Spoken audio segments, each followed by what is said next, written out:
Mon parachat Vaïtz, on continue. Vaïler, Reuven, Bime Ketir Chitim, Vaïmtsa Doudaim, Bassade. Il a trouvé des Doudaim. Comment on dit des mandragores. D'accord. Et il les a donnés à qui, Reuven? Il y avait Otam El Léa Imo. Il les a donnés à Léa, sa mère. Tomer Rachel El Léa, Tenina Li Midodei Bener. Alors, écoutez l'histoire. Histoire très intéressante. Il y a donc Reuven qui donne des mandragores à sa maman alors qu'il vient de les cueillir. Et Léa, elle est avec les mandragores, les doudaïm, et vient Rachel qui rentre des champs, et elle devait passer la soirée, c'était son tour de passer la soirée avec Yaakov. D'accord? Et donc elle voit Léa avec des mandragores, et elle dit à Léa, est-ce que tu peux me vendre tes mandragores? Et Léa lui dit, avec plaisir, mais qu'est-ce que tu me donnes en échange? Rabbi Yosef, qu'est-ce que tu me donnes en échange? Qu'est-ce qu'elle répond, Léa? Elle lui dit, voilà, je te donne les mandragores, mais en échange, tu me donnes quelque chose. Qu'est-ce qu'elle dit Rachel? Rachel, elle lui dit, mais qu'est-ce que tu veux en échange? Elle dit, je veux la nuit, là, ce soir-là, je veux l'avoir avec Yaakov, à ta place. Elle dit, d'accord. Et donc, elle va, Yaakov, Léa donne les doudaïm à sa sœur Rachel, et elle va passer la nuit avec Yaakov. De là, il sort un enfant qui s'appelle, je crois qu'il s'appelle, il va y avoir un enfant Zébulon. Zébulon va sortir de cette alliance-là, de cette nuit entre Léa et Yaakov. Et juste après, quelque chose de très très intéressant, on nous dit que Yaakov, le lendemain matin, il va voir Rachel et il est énervé. Et il dit à Rachel, mais pourquoi tu m'as refait le coup de la première nuit? Vous vous rappelez cette histoire, Joseph? Et qu'est-ce qu'elle lui dit? Elle lui dit, oui, tout ça, je suis énervé.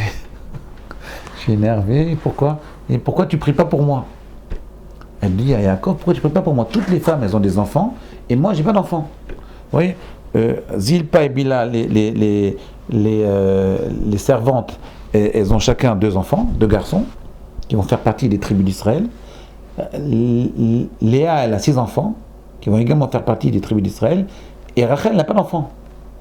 D'accord, alors que c'est devait être normalement elle, la vraie femme de Yaakov, la première, celle qui était prédestinée à Yaakov, c'était Rachel, c'était pas Léa, a priori. D'accord. Et Yaakov, il lui dit tout gentiment, c'est Rachid qui ramène cette histoire-là, Yaakov, il dit à Rachel, mais tu sais, moi je veux bien prier pour toi, mais moi j'ai des enfants, donc la prière là, qui marchera le mieux, la prière avec le plus de cœur, c'est ta prière à toi, donc prie-toi. Moi je prie pour toi, mais moi j'ai pas assez je n'ai pas assez de passion dans ma prière parce que j'ai déjà des enfants. Et là-dessus d'ailleurs il va se faire punir, il va être puni à cause de ça. Et qu'est-ce qui s'est passé?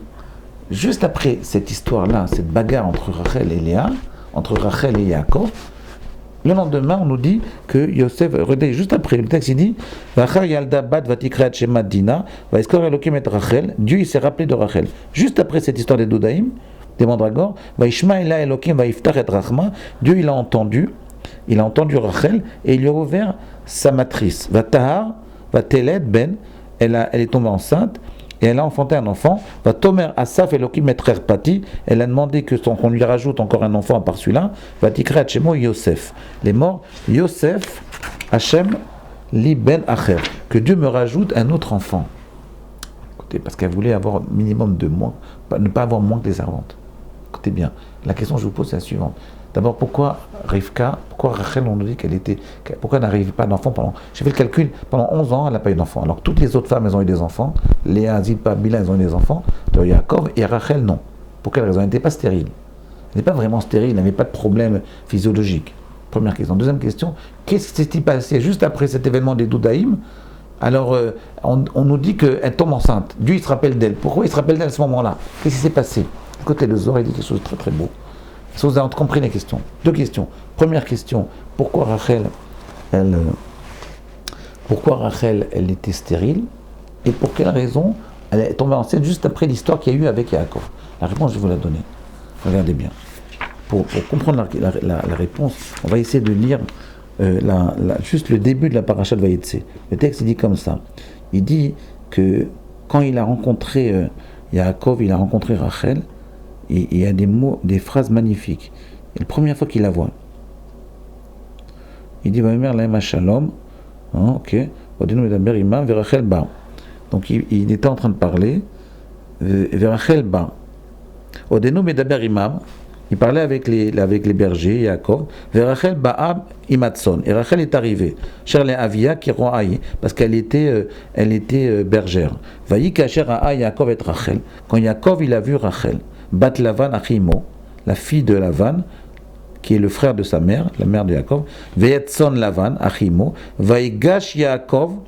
Yaakov, il s'est approché devant le puits qui était bouché. Vayagel et Even Mealpi Aber, et d'un coup très rapide, il dégage l'ouverture du puits. Vayashak et Tatson, Vayishak Yaakov le Rachel, et Yaakov, il a embrassé Rachel. Vayisa et Kolo, et il a élevé la voix. Vayevk, il a pleuré.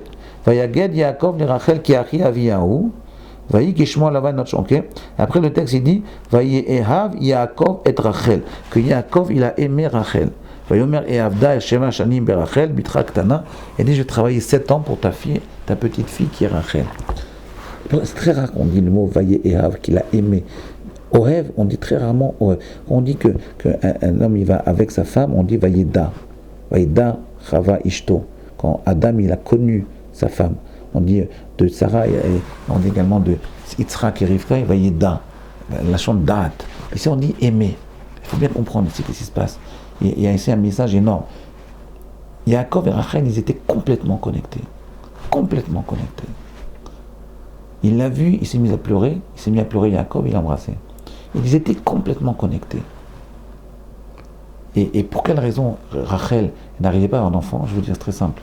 C'est parce que Rachel, elle était tellement connectée avec Yaakov, comme ça le Zohar nous dit, il dit un mot là-dessus, le Zohar. Il était tellement connecté, Yaakov, avec Rachel, que Rachel avait perdu sa personnalité. Elle était complètement engloutie par la personnalité de Yaakov. C'est-à-dire qu'elle aimait tellement Yaakov qu'elle était complètement avec lui. Ils n'ont eu à aucun moment aucune discussion, aucune dispute. Ils étaient tellement connectés. Ils pensaient exactement pareil tout le temps. Donc, Rachel ne pouvait pas avoir d'enfant parce qu'elle n'existait pas en tant que Rachel. Sa personnalité n'existait pas tellement elle était connectée avec Yaakov. Et qu'est-ce qui s'est... Donc c'est pour ça qu'elle était stérile. Il ne pouvait pas créer parce qu'elle n'existait pas, elle n'était pas elle-même. Et dès qu'ils se sont disputés après 11 ans, la première dispute qu'il y a eu, où elle a commencé à lui dire tout ce qu'elle pensait sur lui, elle lui a dit ses 4 vérités. Enfin, c'est pas tellement les 4 vérités. Tu dis pourquoi tu ne pries pas pour moi? Et à ce moment, il y a eu une petite discorde entre eux. À ce moment-là, elle a commencé à exister par elle-même. Et dès qu'elle a commencé à exister par elle-même, elle s'est déconnectée de Yaakov un peu, elle a pu créer un enfant. Ici, on apprend ici un principe énorme. Ce principe qu'on appelle Dat Ribo, Dat Avdala. On en a parlé plein de fois, mais je préfère répéter ce cours-là, il est très important. C'est-à-dire qu'en réalité, quand un homme, pour pouvoir exister, il faut avoir du Dat. Le Dat, ça veut dire de la... Comment on traduit le mot Dat, Rabbi Yosef? Il faut avoir du discernement. Date, c'est discernement. Mais il y a 2 genres de date. Il y a 2 façons d'avoir du discernement. Il y a un date ribo, un discernement de connexion, et un discernement de déconnexion. Il y a un discernement de connexion et un discernement de déconnexion. C'est-à-dire qu'on peut se connecter avec son mari, mais à un moment, il faut se déconnecter un peu de son mari. Ça veut dire quoi, se déconnecter? Exister en tant qu'être vivant soi-même. Personnalité qui se développe et qui grandit et qui prend de la puissance par elle-même. Si elle est trop connectée avec Yaakov, même dans une vie de couple, quand un homme et une femme sont trop connectés, ça ne marche pas. Les deux n'existent pas. Pour pouvoir créer, il faut se déconnecter. Vous voyez, je vais vous donner... Demain, on parle de ça, on continue. À demain.